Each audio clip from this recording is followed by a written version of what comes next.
Praise, honor, and glory to Yahweh, Bahashem Yahushai, Bahashem Rakakodash, Barakata Yahweh, Barakata Yahushai, Barakata Yahweh, Barakata Yahushai, Kal Halalamla, Yahweh, Bahashem Yahushai, Bahashem Rakakodash. Double honors to the apostles and elders of Great Millstone. Salutations to the Akim out there pushing his word in all sincerity and all truth. Peace and blessings are upon the elect of the nation of Israel, the men, women, and children whom the Lord has foreordained to receive mercy in these last days. This lesson is going to be based on this scripture that you see here on screen, Exodus 12, verse 38. And it was brought out, by this Christian that's trying to debunk Hebrew Israelite doctrine. Pretty much came across it watching this video that the Apostle Latar did. Pretty much, I can't remember the name of the video, if it was Christianity is Dead or the so-called white man is losing sleep over, the truth. It's one of them, but this is just to bring out some edification so that if there are any, young learners who are just coming into the truth, or even, older brothers, maybe this is edifying to the spirit. Hopefully I pray that, the spirit of Yahweh, Hashem Yahushai, or Kodash works with me and works with you so that we can sup together for this lesson. So let's just get into it. This is Exodus chapter 12, verse 38. It says, let me start from verse 37. And the children of Israel journeyed from Ramses to Succoth, about 600,000 on foot that were men beside children. And a mixed multitude went up also with them, and flocks and herds, even very much cattle. Right? So what the Christian was bringing out this scripture and trying to prove was that even from the time of Exodus, there were strangers among the Israelites. So using that to try to say that, strangers can receive salvation along with the Israelites. But we're going to get some understanding of why those mixed multitude were there and the different laws pertaining to the different types of strangers and sojourners among Israel, because there were strangers among Israel. Right, they have always been strangers among Israel, right? But they were treated as different from the actual Israelites, and we're going to prove that, right? So first, let's take a look at the Hebrew word for mixed multitude. That's Arab, right? Which goes back to the word Arab, which we use today in the English, which just means a mixed multitude, right? Or mixture, right? It says as mixed, interwoven, knitted material. Woof, which is pretty much mixed fabric. Mixture, mixed people, mixed company, right? It says of mongrel race, right? Of mongrel race. Let's look up that word. Mongrel, crossbreed, cross, mixed breed, half breed, hybrid, right? So these were people that were mixed, meaning their parents were of different lineages. Now we're going to get some understanding of that, reading some commentary first, right, and then hitting a couple scriptures, right? So they were people of the other nations who were sojourning with the Israelites and intermarried among the Israelites, actually, right? So that actually happened, right? So we're going to show you from here we go. So this is a commentary from Bible Hub. Right, and a mixed multitude followed, went up also with them, and flocks and herds, and even very much cattle. So we're going to read a few commentaries. This first one is Ellicott's commentary for English readers. It says, nothing is told us of the component elements of this mixed multitude. We hear of them as murmuring in Numbers 11 and 4, so that they seem to have remained with Israel.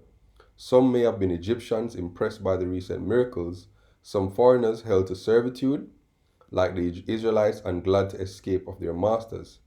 Right? It is noticeable that the Egyptian writers, in their perverted accounts of the Exodus, made a multitude of foreigners take part with the Hebrews. Right?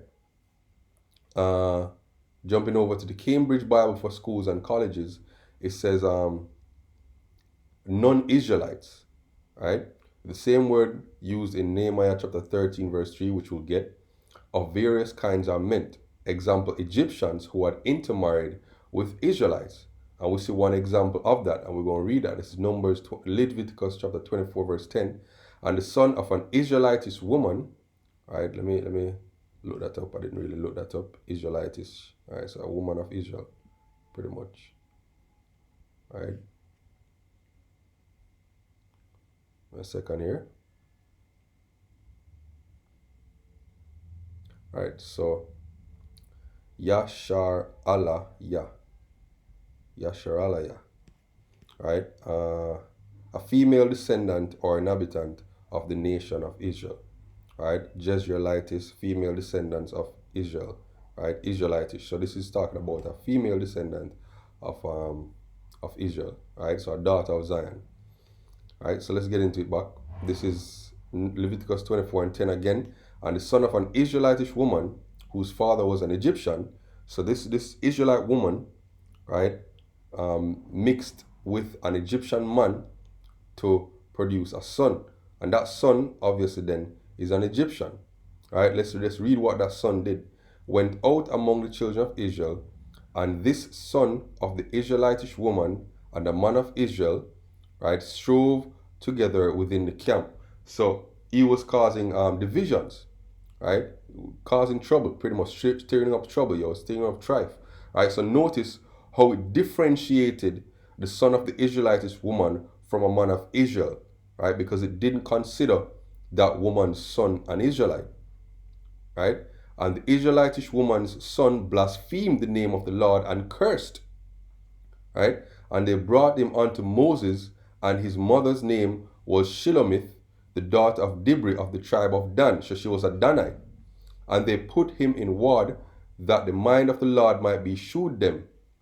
Right? And they put him in ward that the mind of the Lord might be shewed them. And the Lord spake unto Moses, saying, Bring forth him that hath cursed without the camp, and let all that heard him lay their hands upon his head, and let all the congregation stone him.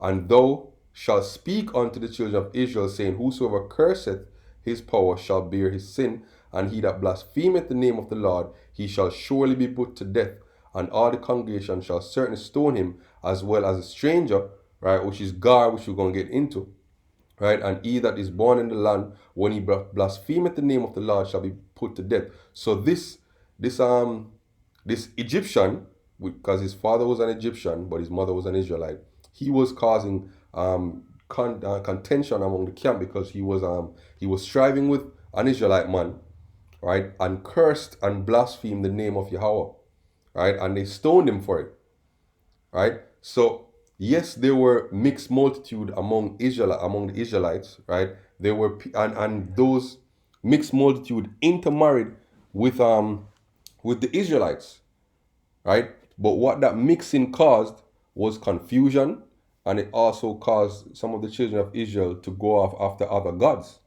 which is why Nehemiah, when we get to Nehemiah, when we see that same word being used, mixed multitude, the same Hebrew word, right, which is here, Irab, right, it's used again in Exodus, in Nehemiah, right. Let me get to Nehemiah 13 verse 1. It says, on that day, and if you look at the topic is foreigners excluded. Foreigners excluded.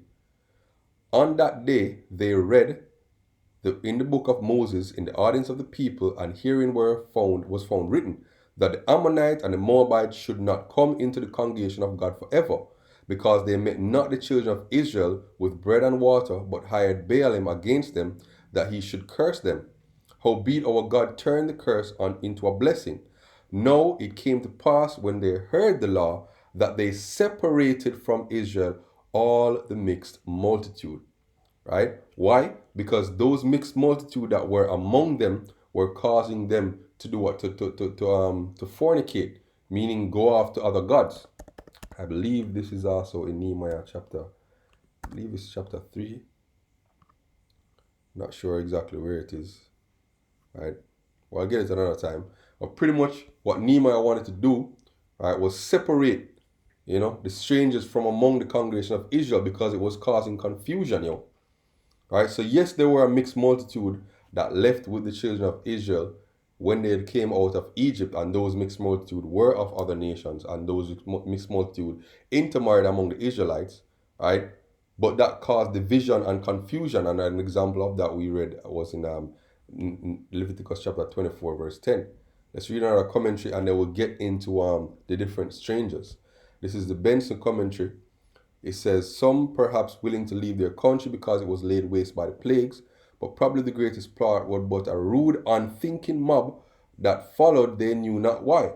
It is likely when they understood that the children of Israel were to continue 40 years in the wilderness, they quitted them and returned to Egypt again. Right? So let's get some understanding then of the treatment of different strangers or foreigners or sojourners within the camp of Israel. How were they treated? Right? So we're going to jump down to the same chapter, the ordinance of the Passover. Right? So this is verse 43. It says, and the Lord Yahweh said unto Moses and Aaron, this is the ordinance of the Passover. Right? There shall no stranger eat thereof. Let's look up this word stranger and see what it is. So the word stranger here is ban nakar, right? Ban nakar.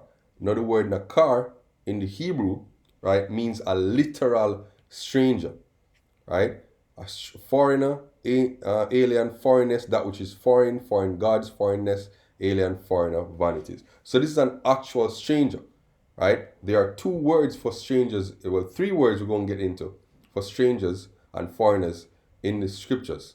There is nakar, right? There is gar, which is an Israelite sojourner, right? And there's another one that we'll take a look at, which is tashawab, which is also a foreigner, right? So let's get into how all three are treated separately within the scriptures, right? So this clearly states that no stranger, nobody of the other nations should eat of the ordinance of the Passover, right? But every man's servant that is bought for money, when thou hast circumcised him, then shall he eat thereof. A foreigner and an hired servant shall not eat thereof. And this word foreigner here goes back to tashawab, right? And it means a sojourner, a stranger, a dweller but not outlandish, especially as one distinguished from a native citizen, right? And it's distinguished also from H1616, which is what? Which is gar, a resident alien, a foreigner, right? A stranger. So it clearly states that what? It says that a foreigner and an hired servant shall not eat thereof. In one house it shall be eaten. Thou shalt not carry forth out of the flesh abroad out of the oath, neither shall we break a bone thereof. All the congregation of Israel shall keep it. And when a stranger shall sojourn with thee, and will keep the Passover of the Lord, let all his male be circumcised, then let them come near and keep it, and he shall be as one that is born in the land, for no uncircumcised person shall eat thereof. And what is that word here for stranger? The word here for stranger is gar, right? So this word gar here means a temporary inhabitant, right? A guest, right? Foreigners in Israel, though conceded rights. So these are Israelites that are sojourners. That's actually what it means, right? People, Israelite men and women, right, who are pretty much nomadic, right? They like to sojourn, but they are actually Israelites, right? And if you read through the scriptures about when this word is applied, you realize it's always applied, right, and treating them equally, right? Because if we go back to Exodus chapter 12 and let's read on to verse 49. It says, one law shall be to him that is homeborn, and one unto the stranger that sojourneth among you, which is what? Which is God. So it's showing you that if an Israelite is born in Israel or born in a strange land, he's a sojourner, he should be treated the same way. That's what this is saying, right? So Gar refers to an Israelite, an actual Israelite. Right, let's take a look at other places where that word gar is used. Right, this is Exodus chapter 12, chapter 18, Salakia, and verse 3. And her two sons, of which one was Gershom, for he had been an alien in a strange land, and Gershom was the son of Moses, right, an Israelite. Exodus 20, verse 10. But the seventh day is the Sabbath of the Lord thy God. In it thou shalt not do any work, thou, nor thy son, nor thy daughter, nor thy maidservant, nor thy menservant, nor thy captain, nor thy stranger that is within thy gates. Right? Exodus 22, verse 21. Thou shalt not vex a stranger, nor oppress him. Why? Because the stranger is your brother. He's an Israelite. Verse 23 and verse 9 says the same thing. Thou shalt not oppress a stranger, for ye know the heart of a stranger, seeing we are strangers in Israelites. Right? In Egypt, Salakia. Right? Let's read on a bit. Leviticus 16 verse 29, and this shall be statute forever unto you, that in the 7th month and the 10th day of the month ye shall afflict your souls and do no work at all, whether it be one of your own country, right, or a stranger that sojourneth among you. Right, and thou shalt say unto them, Leviticus 17 verse 18, whatsoever man there be of the house of Israel of the strangers which sojourn among you, that offereth burnt offering or sacrifice. Why would a foreign nation, a foreigner, an actual Gentile, right, offer burnt offering when they were not part of the covenant? Anyways, let's move on. There's another part I wanted to bring out. Right, Leviticus 17 verse 15, and everyone that eateth flesh, that eateth that which died of self, or that which was torn with beasts, whether it be of your own or a stranger, he shall wash his clothes and bathe himself in water and be unclean until the evening, showing you that still that Gar is treated as an Israelite. Right?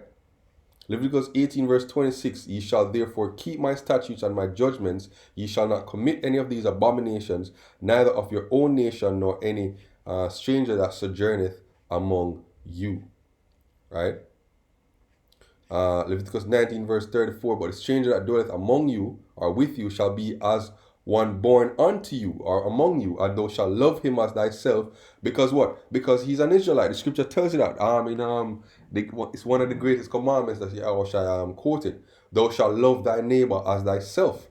Right? So this Gar, right, is an actual what? Is an actual Israelite, yo. Right?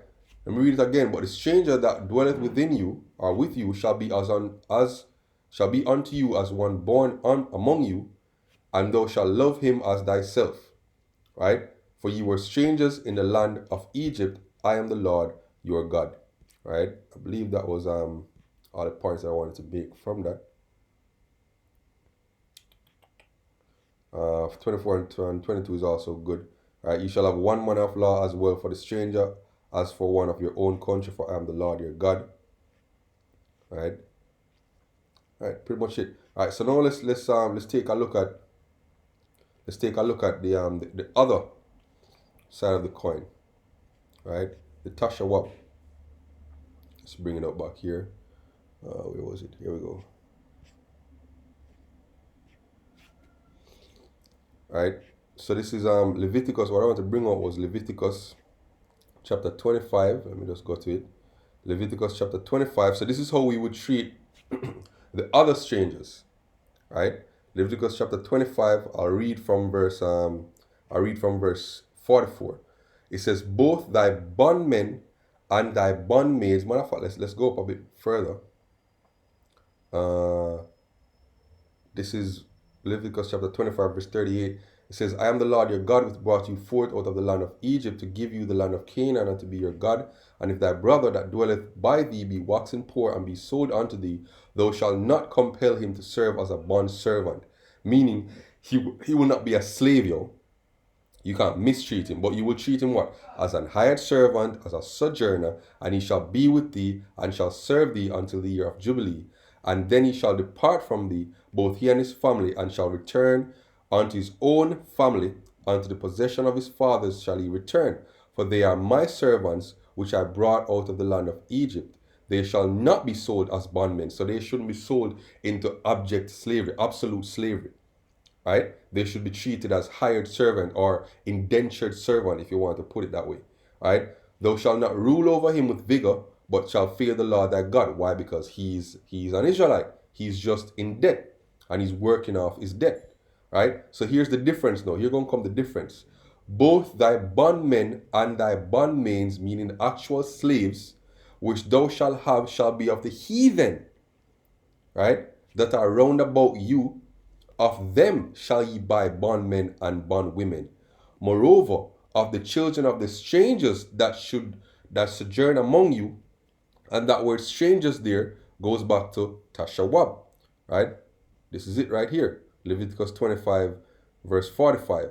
This is H8453, which is Tashawab, the actual stranger, right? So it's telling you clearly that your brother that's in servitude, you will treat him as an hired servant, right?